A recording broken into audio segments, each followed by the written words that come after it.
ආයිබෝන් කිලි පිළිගන්නවා මගේ YouTube channel එකට. ඉතින් ඔයාලා YouTube channel එක පටන් ගන්න හිතන් ඉන්නවා නම් ඒ වගේම YouTube channel එක කරන් යනවා නම් ඔයාලට මම අද මේ ගේන වීඩියෝ එක ගොඩක් වැදගත් වෙයි. මොකද මම අද මේ වීඩියෝ එකෙන් කතා කරන්නේ ලේවලිය එහෙම නැත්නම් කොළ මයික්‍රොෆෝන් එක ගැන.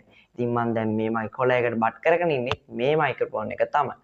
ඉතින් ඔයාලට Zoom class වගේම YouTube content වලට YouTube වගේම Facebook YouTube content වලට මේ මයික්‍රොෆෝන් එක ඒ වගේම කොළ මයික්‍රොෆෝන් එක ගොඩක් වැදගත් ඒ. එහෙනම් අපි යන් ඉතුරු.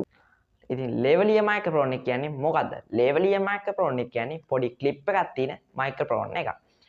ඉතින් මේ මයික්‍රොෆෝන් එක ටී-ෂර්ට් එකට, ඒ වගේම ෂර්ට් එකට, ඒ වගේම අපේ කොලර් එකට ක්ලිප් කරගන්න පුළුවන්. ඉතින් මේ මයික්‍රොෆෝන් එක යූස් කරන්න ඕනේ ඇයි?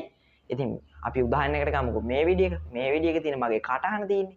මේ කටහන ඔයගලන්ගේ ඔළුවට ඒ කියන්නේ මේ කටහන විතරක් මේ වටපිටාවේ මුකුත් ශබ්ද නැතුව මගේ කටහන විතරක් ඕගලන්ට ફોකස් වෙන්න තමයි මේ මයික්‍රොෆෝන් එක අපි යූස් කරන්න ඕනේ.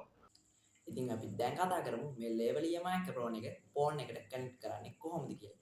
ඉතින් මේක iPhone වලට යූස් කරන්න බෑ. ඉතින් අපේ Android ෆෝන් එකේ අපේ hand free එක ගන්න තැන තියෙන්නේ. අපේ අන්න එතෙන්ට මේක කෙරවල ඒ කියන්නේ මෙන්න මේක. මේක මේ ඇඩැප්ටර් එක අපේ hand free ගන්න ඇඩැප්ටර් එක තමයි. ඉතින් මේක 3.5 mm කියලා මේක කලින් ගහලා තිබ්බ දරස් එකේ.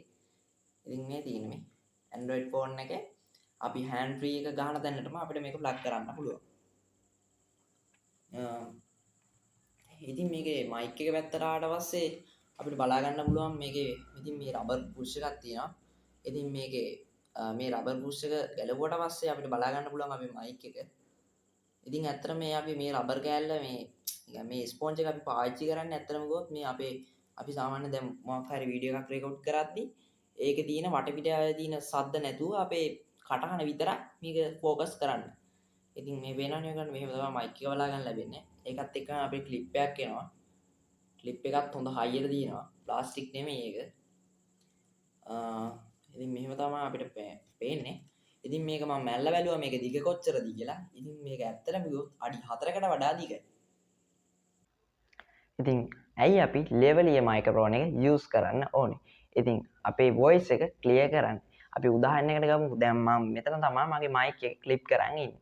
ඉතින් මගේ ඒ කියන්නේ මගේ ඔඩියෝ එක ඒ කියන්නේ මගේ කටහන මේ වීඩියෝ එකට ફોකස් කරන්න තමයි. ඒ කියන්නේ මගේ කටහන විතරක් මේ වීඩියෝ එකට ફોකස් කරන්න තමයි මම මේ මයික්‍රොෆෝන් එක ක්ලිප් කරන් ඉන්නේ. ඉතින් ඇත්තටම කිව්වොත් ඔයගොල්ලෝ දැන් ටිකකට කලින් දැන් ඔයගොල්ලෝ බලන්නේ නැති ස්කිප් කරන්න නැතුව බැලුවා නම් මේ මගේ කටහන දැන් මම කලින් මයික් එක ක්ලිප් කරන්න නැතුව තමයි කතා කරේ.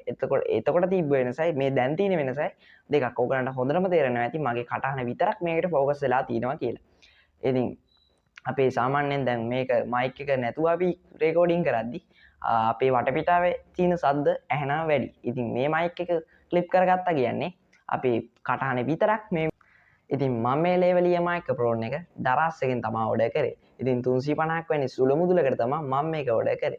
ඉතින් මගේ ඩෙලිවරි චාර්ජර් එක ගත්තා 179ක් ගත්තා. ඉතින් ඒ වුණාට මේක 350ක වැනි මුදලකට ඕගලන්ට දරස් එකෙන් මිලදී ගන්න පුළුවන්. ඉතින් මේක ඇත්තටම මිලේ ඉහළ යන්න කලින් අනිවාර්යෙන් මේක දරස් එකෙන් ඕඩර් කරන්න කියලා මම ඕගලන්ට කියනවා. ඉතින් ඔයාලා මේ වීඩියෝ එකෙන් මේ ලේවලිය මයික්‍රොෆෝන් එක ගැන මොනවාම හරි පොඩි හරි දැනුමක් ලබා ගත්තා නම් අනිවාර්යෙන් ලයික් එකක් දාන්න. මම සබ්ස්ක්‍රයිබ් කරන්න අමතක කරන්න එපා. ඉතින් ඕගොල්ලෝ මේ ලේවලිය මයික් එක යූස් කරනවා නම් පහලින් යූස් කියලා කමෙන්ට් එකක් දාන්න. එහෙනම් ඊළඟ රිවිව් එකෙන් හමු වෙන බලත් මම ඔබෙන් සමු ගන්නවා. මම අකෙන් දන්තිල.